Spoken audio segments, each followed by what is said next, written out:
Cet après-midi, un concert géant est organisé à Yokohama, dans l'une des plus grandes salles du pays. 12 000 personnes sont venues admirer plusieurs groupes de ce qu'on appelle ici des idoles, des girls bands d'adolescentes. Les plus jeunes n'ont que 12 ans. Chorégraphie millimétrée, jupe à froufrou et chansons d'amour sur de la musique électronique. Dans le public, quelques filles, mais la salle est remplie en grande majorité par des hommes, complètement sous le charme des jeunes chanteuses. Moi, je suis venu voir les Morning Musume. Je porte le t-shirt du fan club dont je fais partie. Les Morning Musume, les voici. C'est ce groupe qui a inventé le principe des idoles. Il est né en 1997.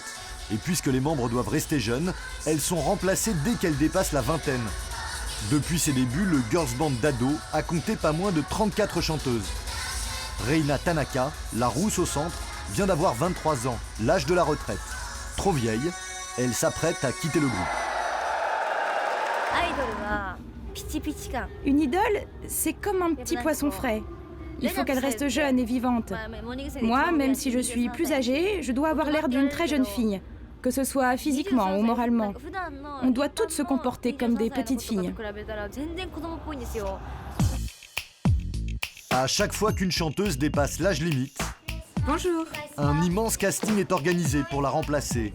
Des centaines d'ados de tout le pays se présentent. Je suis Sakura Oda, numéro 178. Je suis au collège et j'ai 13 ans. Je viens de la préfecture de Kanagawa.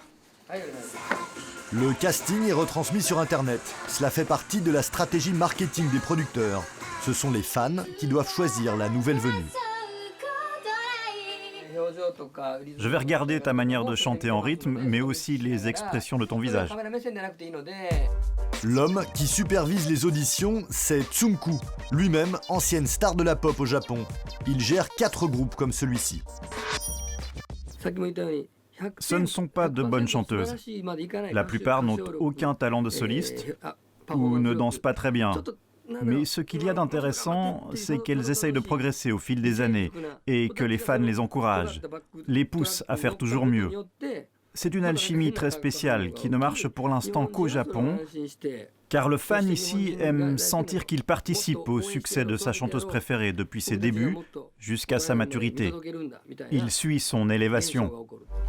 Fin du casting, c'est Tsunku qui annonce devant les caméras les résultats.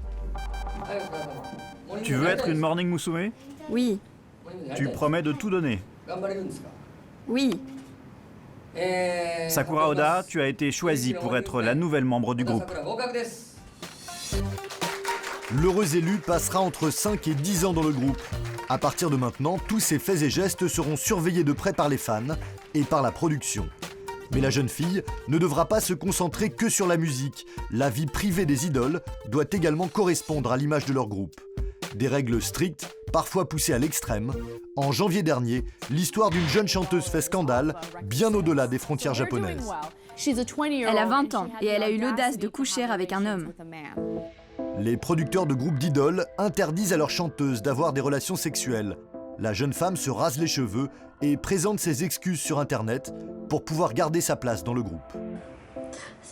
J'ai passé toute ma jeunesse au sein de ce groupe. Les autres membres sont mes amis et je les aime. J'aime mes fans. Il est inconcevable pour moi de quitter AKB 48.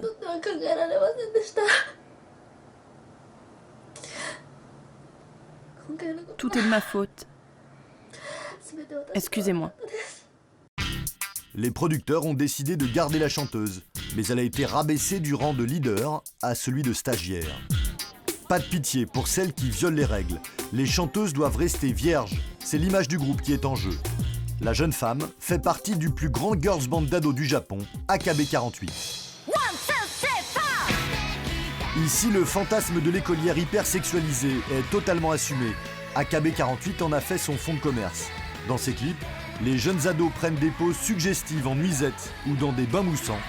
Tout est fait pour attirer le public masculin.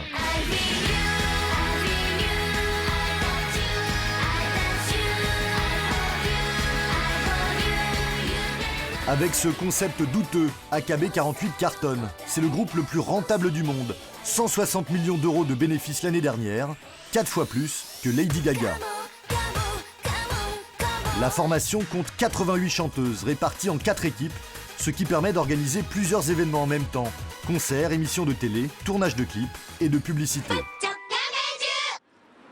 Au cœur de Tokyo, un centre commercial entier leur est même consacré. Ici, on ne vend que des portraits qui coûtent environ 10 €. À côté, on vend plein d'autres produits AKB 48, mais nous, c'est que des photos. Tous les soirs, au dernier étage, une des équipes d'AKB 48 se produit en concert à guichet fermé. La demande est telle que les billets sont distribués par tirage au sort. Les plus malchanceux se regroupent devant une retransmission en direct sur écran géant. Le public est 100% masculin. Chaque fille me donne du rêve, on peut suivre leur progrès pas à pas et quand je regarde les efforts qu'elles font, je veux les encourager car elles me donnent l'exemple à suivre. Au milieu des étudiants qui commentent sur leur téléphone portable les dernières chorégraphies, de nombreux employés de bureau qui sortent du travail. À 40 ou 50 ans, la plupart sont célibataires. Ce groupe, c'est le soleil de ma vie. C'est l'aliment de mon cœur et de mon esprit. Sa présence est un soutien moral dans mon existence. Rien de choquant pour les fans à ce que les membres du groupe doivent rester vierges et célibataires. Et même les chanteuses acceptent sans broncher de sacrifier leur vie privée. Bonjour. Nous retrouvons l'une des chanteuses des Morning Musume. L'image de ce girls band est moins portée sur le sexe que celle des AKB 48, mais elle non plus n'a pas le droit d'avoir de petite amie. Une idole doit penser en priorité à son public. C'est aussi vrai pour les stars de télé et cinéma, mais encore plus pour les idoles, parce que nous incarnons un rêve pour nos admirateurs. Les miens ont une certaine image de moi. Ils commentent tout ce que je fais. Ils ont une idée très précise de qui je suis, et je dois respecter cette image, car je ne veux pas les décevoir. Longtemps cantonnés au Japon, les groupes d'idoles commencent à s'exporter dans les pays voisins, Chine, Indonésie ou Corée. Et aujourd'hui, les producteurs réfléchissent à lancer leurs chanteuses sur le marché occidental, à condition que de l'autre côté de la planète, cette vision des adolescentes ne pose pas de problème.